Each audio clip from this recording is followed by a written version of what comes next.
by the Beach was created by myself and my co-founder Todd Olson back in 2002. Through a chance meeting the two of us had. We knew about these other Volkswagen campouts that happened all across the country.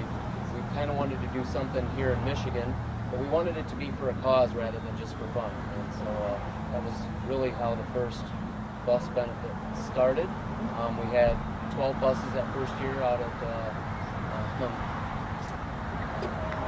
some camp. You guys have a lot more than 12 now. Yeah, we've grown quite a bit. Right, so, right. Hoffmaster State Park was where that first there you was go. at, actually. And we've grown now to our current location here out at Camp Lodge in West Olive. As we were having that conversation, and Todd said that he kind of wanted it to be for a charity, I knew immediately which charity I wanted it to go towards, and that's the Phoenix Society for Burn Survivors. A couple years before Todd and I met, I had actually become a burn survivor through a plane crash that I was in, and had learned of the Phoenix Society while I was still on the burn unit before I was released from the hospital. And what I've learned is that a burn injury is unlike any other injury a person can experience, because a lot of what happens is things that happen after you're released from the hospital. There's a lot more surgeries you usually have to go through, skin grafts, scar releases, returning to your work or school. And that's where the Phoenix Society comes in with programming that they have that really enables people to get back to surviving and then thriving. Absolutely. And I can tell you guys, I've been a part of this benefit for the past, what was it, 3 years now? 3 years now, and they do some really wonderful things. Have phenomenal keynote speakers that come in and talk about the society and what they're able to do to help burn survivors just do that, survive, get better, get back on their feet. So, I noticed that you've got a ton of families out here. You guys have a tremendous amount of families, right, which I think is great because the kids are running free, and it's a closed environment, to where it's still safe.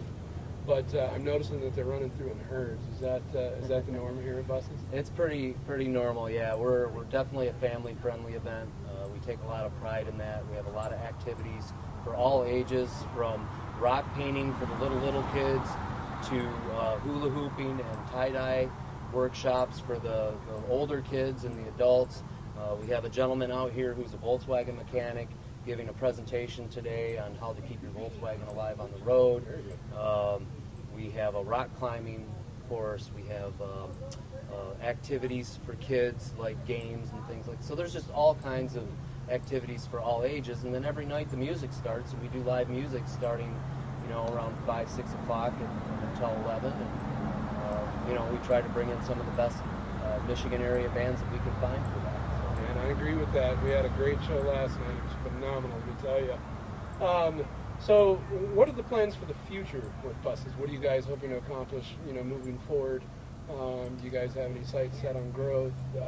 Where are you guys headed with what's going on here? Sure. Well, we think we found kind of the ideal location here.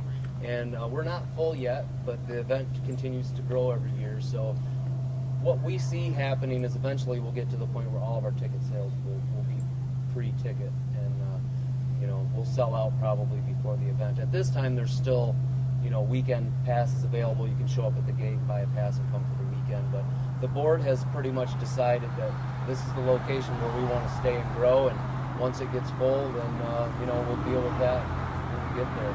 That's awesome. Well, guys, I just want to tell you. Sorry, excuse me, a little technical difficulty. I just wanted to say thank you, Brian. I know that I've been a part of this for 3 years, and I have a blast every time I come here. It's actually one of the music festivals that I normally don't work at, just because it's just so much fun to come hang out with all the good people and check out all the cool buses. So, that being said, Brian, I want to thank you for coming down and sitting with us. Before we leave, I know that there's some questions about some of the people that help put this together financially. Sure. Obviously, every event like this has to have a sponsor. Is there anybody you would like to talk to us about in particular? Yeah, I wouldn't want to let go of the interview without thanking our sponsors. There's a lot of coordinated effort that goes into making this happen, and we couldn't do it without them. People like Blueberry Haven here in West Olive, B&L Motorsports, Southern Lakes Electric, Apache Logistics, Go Westy, who has been with us right from the very beginning, great Volkswagen aftermarket supplier, German Auto Service in Grand Rapids, Brewery Vivant, who supplies all the beer for our artists in the backstage area. We've gotten a lot of great promotion from YCE, local spins and some generous donations from Gurley Leap Motorworks and Gurley Jr., as well as the Wheeler Family Foundation. So I think that covers just about all of them, and forgive me if I've missed anyone, but we really appreciate their support. That's fantastic. Well, Brian, thank you once again for what you do out here and what you're trying to accomplish. This is Stage Couch TV. Buses Benefit 2014, guys. See you soon.